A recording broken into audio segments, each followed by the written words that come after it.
ngasi mai thaga dori se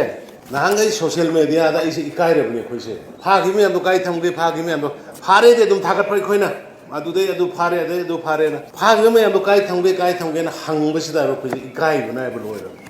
adu na khoina ngasi mai thado ka dori ba pun all together 59 crore domestic market ta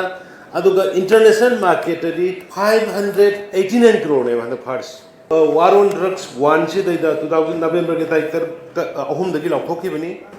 mi lising ani ga sama ga samna mari phai aduga drug phagi bana crore chahum ga kunma thoi gi domestic market phagi mamangi tam han ba leite khoi gambu sisu ba hojikti yam nungai re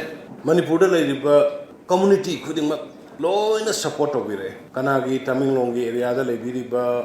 kabui rongmai jamai inpui ayam loina support aur kare adagi sosanpur da lai ba jomi gi silinau sing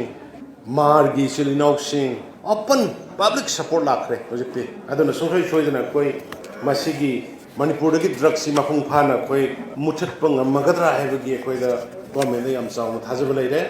ain logi legal process Nangai koi na mai thabang amdrisina court gi ayaba yaugda aduga hujiki asigi mai thari ba mayama asigi 3100 kg